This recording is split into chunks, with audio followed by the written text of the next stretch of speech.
अरे सदन के अंदर तो कम से कम झूठ मत बोलो। आपका इतिहास है, स्वर्गीय विश्वनाथ प्रताप सिंह जी की सरकार ने जब मंडल कमीशन लागू किया था तो आप कमंडल लेके निकल गए थे, पूरे देश में कमंडल लेके निकल गए थे। और उस कमंडल में भी आप क्या कर रहे हैं?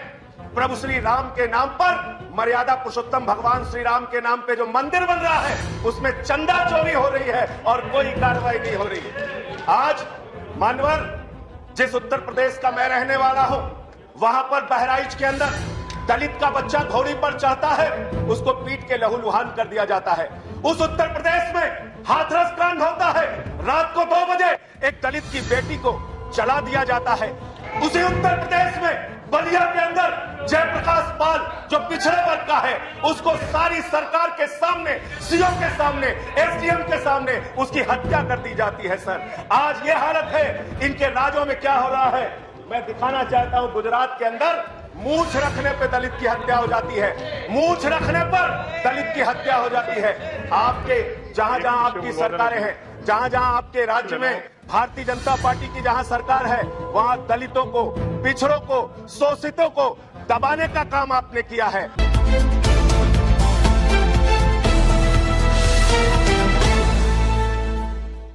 मैं सबसे पहले तो इस संशोधन का समर्थन करने के लिए आम आदमी पार्टी की ओर से खड़ा हुआ हूं सर। लेकिन ये सरकार जब पिछड़ों के हित में कोई बात कहती है, इनके मंत्री और तमाम सांसद पिछड़ों और दलितों के हित में तमाम योजनाएं लागू करने की बात जब कह रहे थे तो मुझे हंसी आ रही थी। मुझे हंसी आ रही थी इनकी कार्यप्रणाली को याद करके। ये वही भारतीय जनता पार्टी है, ये वही भारतीय जनता पार्टी है सर, जिसके राज में उत्तर प्रदेश के अंदर आदित्यनाथ जी की सरकार में पिछड़ा वर्ग आयोग की रिपोर्ट है। ये क्या हो रहा है? फिर मैं बैठ जाता हूं, इन्हीं को बोलने दीजिए। ये क्या कर रहे हैं लोग? प्लीज प्लीज आप बोलिए।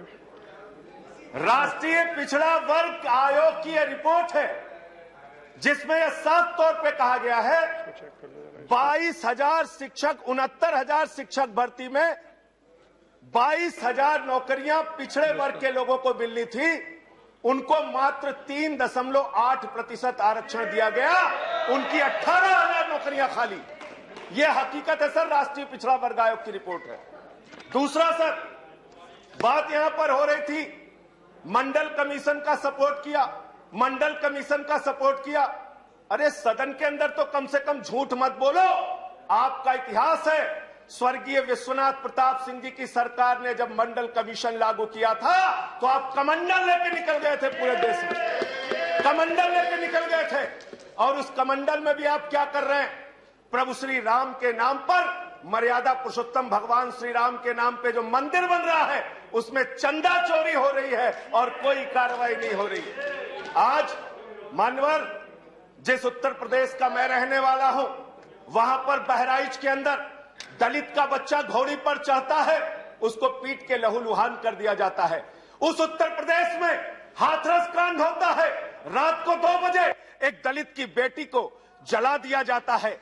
उसी उत्तर प्रदेश में बलिया के अंदर जयप्रकाश पाल जो पिछड़े वर्ग का है, उसको सारी सरकार के सामने, सीओ के सामने, एसडीएम के सामने उसकी हत्या कर दी जाती है। सर, आज ये हालत है, इनके राज्यों में क्या हो रहा है मैं दिखाना चाहता हूं। गुजरात के अंदर मूंछ रखने पे दलित की हत्या हो जाती है, मूंछ रखने पर दलित की हत्या हो जाती है। आपके जहां जहां आपकी सरकारें हैं, जहां जहां आपके राज्य में भारतीय जनता पार्टी की जहां सरकार है, वहां दलितों को, पिछड़ों को, शोषितों को दबाने का काम आपने किया है। और मैं आपके माध्यम से मांग करना चाहता हूं सर, इनसे मांग करना चाहता हूं कि अगर वास्तव में आप दलितों और पिछड़ों के लिए कुछ करना चाहते हैं तो ये 50% की जो आपने सीमा है, इस सीमा को बढ़ाने का भी आप बिल लेके संसद के अंदर आइए, वरना ये दिखावा मात्र होगा। आप एक छोटे से घर में 500 लोगों को रहने के लिए तो कह रहे हैं, लेकिन रहने की कोई व्यवस्था नहीं कर रहे हैं। यानी आरक्षण जब तक आप इसकी सीमा नहीं बढ़ाएंगे तब तक आपका ये दिखावा मात्र है। ये ओबीसी संशोधन बिल जो आप लेकर आए हैं, ये उत्तर प्रदेश के चुनाव, उत्तराखंड के चुनाव और बाकी राज्यों के चुनाव को देखकर लेकर आए हैं। आपकी मंशा कोई पिछड़ों और दलितों को उनका हक देने की नहीं है। मैं मान्यवर आपके माध्यम से बताना चाहता हूं, इसी सदन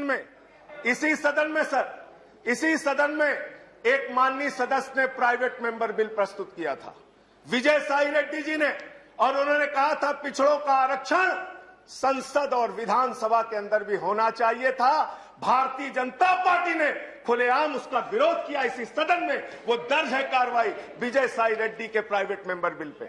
आप बात करते हैं, आप पिछड़ों और दलितों के हित की बात करते हैं, तो मैं मान्यवर ये कहना चाहता हूं, खास तौर से उत्तर प्रदेश में ऐसा राज्य है, मैं आज सुबह आ रहा था, मुझे पता चला 15वां मुकदमा लिख दिया मेरे ऊपर। गैंगस्टर बना रहे हैं सर, मुझे गैंगस्टर बना रहे हैं, बिल पर योगी जी से कहिए बिल पर बोलिए, इनकाउंटर कर दे, मेरा इनकाउंटर कर दे। 15 मुकदमे लिख दिए सर, 15 मुकदमे। मेरा जुर्म क्या है, अपराध क्या है? मैंने चंदा चोरी का मुद्दा उठाया। पिछड़ों की बात आप कर रहे हैं, जो किसान आंदोलन पे 8 महीने से बैठा है वो भी पिछड़े वर्ग से है सर, उसको हक दीजिए। धन्यवाद संजय सिंह जी, वापस लीजिए। धन्यवाद संजय सिंह जी। कंक्लूड कर रहा हूं सर, कंक्लूड कर रहा हूं। जो इस देश के पिछड़े वर्ग के लोग महंगाई से परेशान हैं, उनकी नौकरियां चली गई, उनको हक दीजिए उनका सर। कोरोना की महामारी से उनकी कमर टूट गई। पिछड़े वर्ग के लोग बहुत परेशानी में हैं, तकलीफ में हैं। अगर उनकी पीड़ा को आप समझना चाहते हैं तो उनको हक दीजिए। उत्तर प्रदेश में धन्यवाद संजय सिंह जी, समाप्त कीजिए प्लीज। हजारों करोड़ का धन्यवाद। पिछड़ों नेक्स्ट स्पीकर श्री विनय विश्वम जी, वहाँ पानी चोरी करने का काम आपने किया। श्री विनय विश्वम जी, धन्यवाद। जब आप धन्यवाद संजय सिंह जी, समाप्त कीजिए। आरक्षण की सीमा भी बढ़ाई। अगर आप चाहते हैं गरीब हर वंचित इंसान की आवाज आप तक पहुंचे तो हमारे चैनल को सब्सक्राइब करें और बेल आइकन का बटन दबाना ना भूलें। देखते रहिए बहुजन न्यूज।